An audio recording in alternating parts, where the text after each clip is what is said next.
Bismillahirrahmanirrahim. Assalamualaikum warahmatullahi wabarakatuh. Sahabat yang dimuliakan Allah Subhanahu wa Ta'ala, berikut ini adalah kisah tentang seorang ulama besar dari golongan tokoh tasawuf yang bernama Syekh Abdul Aziz Ag-Dabbagh. Mudah-mudahan ada pelajaran dan hikmah yang bisa kita petik dari kisah ini. Sahabat, Syekh Abdul Aziz Ag-Dabbagh adalah golongan tokoh ulama tasawuf kelas atas, walimin aulia ilah ahli ibadah. Suatu ketika malaikat melihat namanya ada di dalam lembaran kitab Lauhul Mahfuz, tercatat ada dalam deretan penghuni neraka. Melihat hal demikian, malaikat pun merasa kasihan, lalu mendatangi Syekh Abdul Aziz Ag-Dabbagh. Lalu malaikat pun berkata, "Wahai Abdul Aziz, untuk apa engkau ibadah sampai sebegitunya? Sedangkan aku melihat namamu ada di lembaran Lauhul Mahfuz. Engkau adalah penghuni neraka. Mau ibadah bagaimanapun, engkau tetap akan masuk neraka."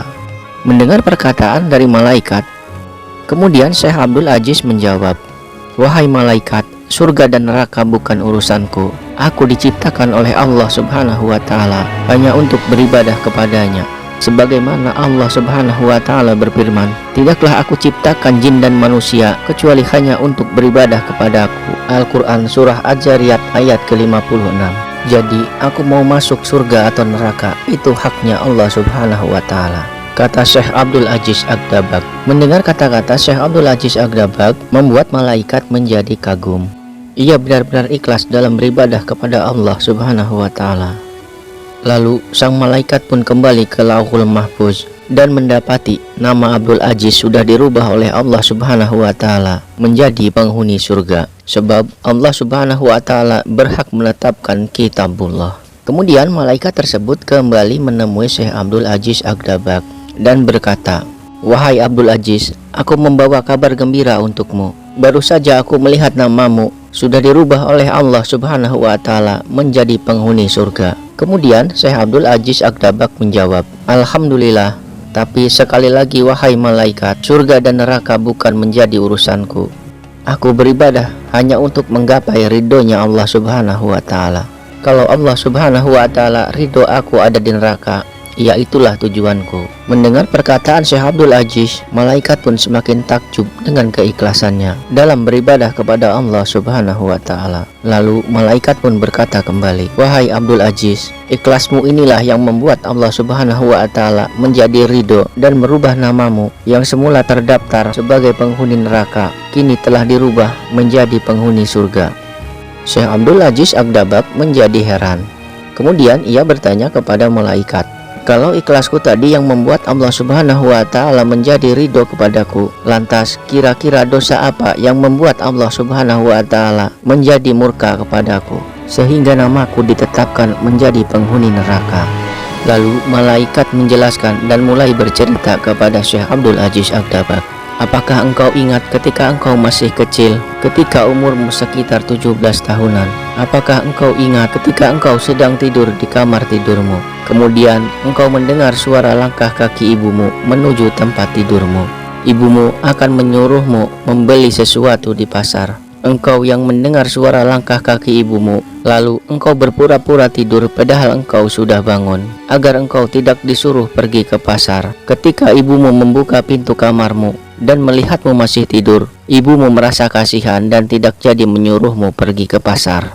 Sebab engkau bohongi ibumu, Allah Subhanahu wa Ta'ala menjadi murka dan menjadikan namamu sebagai penghuni neraka." Mendengar cerita dari malaikat, Syekh Abdul Aziz Ag-Dabbagh kemudian beristighfar dan memohon ampunan kepada Allah Subhanahu wa Ta'ala. Sahabat, semenjak kejadian tersebut, Syekh Abdul Aziz Ag-Dabbagh di sisa umurnya tidak pernah lagi berceramah kecuali tentang berbakti kepada orang tua. Setiap orang yang datang belajar kepada beliau selalu mewasiatkan dan mewanti-wanti agar orang tersebut berbakti kepada kedua orang tuanya. Sahabat, marilah kita renungkan sejenak. Padahal Syekh Abdul Aziz Ag-Dabbagh hanya berpura-pura tidur ketika ia hendak disuruh pergi ke pasar oleh ibunya. Lalu bagaimana dengan kita yang sampai sekarang masih berani membentak ibu, yang masih berani memasamkan wajah di depan ibu kita, yang selalu berani mengeraskan suara di depan ibu kita? Terkadang kita mengabaikan dan tidak memberi nafkah kepada ibu kita, dan bahkan kita terkadang sampai membuat ibu kita menjadi menangis. Astagfirullahaladzim. Bagaimana kira-kira dengan nasib kita? Nah sahabat, marilah kita belajar bersama-sama untuk lebih berbakti kepada orang tua kita, baik yang masih hidup ataupun yang telah tiada. Rawatlah ia, sayangilah ia selagi masih ada kesempatan kita untuk berbakti kepadanya.